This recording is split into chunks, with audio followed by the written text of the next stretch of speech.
Binibenta po. Paano ang bentahan yan, te? Sako-sako. Damo ng dagat. Yan. Ngayon tatanungin natin si nanay. Hindi ko alam kung anong tawag dito. Ayan, iniipon nila.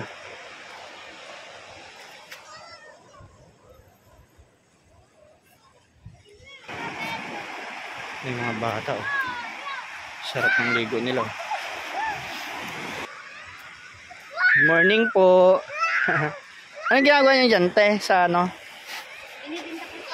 Binibenta po. Yan rin pala yun. Pero pinipili nyo pa rin, te, pag ano? Hindi na po. Ganito na bibilad po namin. Ay, bibilad po. Tapos anong mangyayari, te, pag ano? Okay na?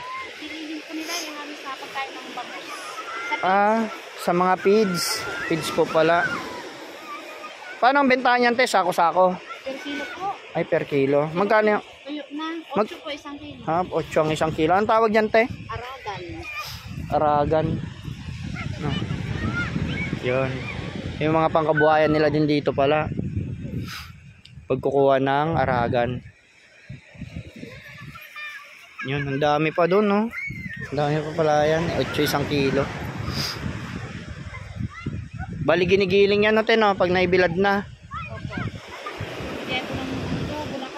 Oh, ay biyaheng Bulacan pa. Pero dito, te, may mga palisdaan diyan, di ba? Meron po. Ano rin kayo diyan, te? Nagtitinda rin kayo diyan?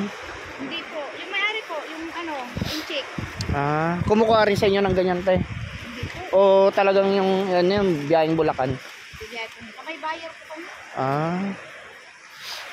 Kasi may mga ano dito. May mga fish pan din, pero ito binabiyahe nilang Bulacan.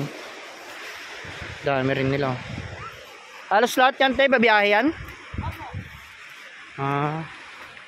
Yung pala bibilad pa nila yung ano yan. Mga ilang araw ang bilad niyan, te, pag ano? Kalahating araw lang. Kalahating araw. Ginagawang feeds nila dito, mga pagkain din pala ng mga isda.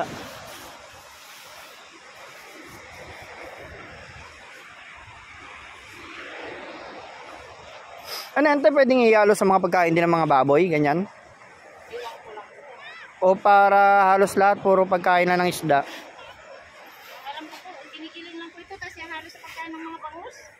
Pagkain ng mga bangus din, mga feeds nga. Aragan ang tawag pala dyan. Aragan. Yan. Dito yan sa Agno. Kinukumpunin nila, iniipon-ipon nila. Ito yung mga ganito, parang ano, damo ng dagat. Yan. Tapos gagawin nilang feeds, pagkain ng mga bangus. Ayan, may nalaman na naman tayo. May nalaman na naman tayo, Heart. Yan yung si ate, taga dito rin sa Agno, Pangasinan. So yun lang, dito lang tayo. Maraming salamat. Ganun lang pala. AR Lakpatero, malalakbay na handang magatid ng mga pangyayari.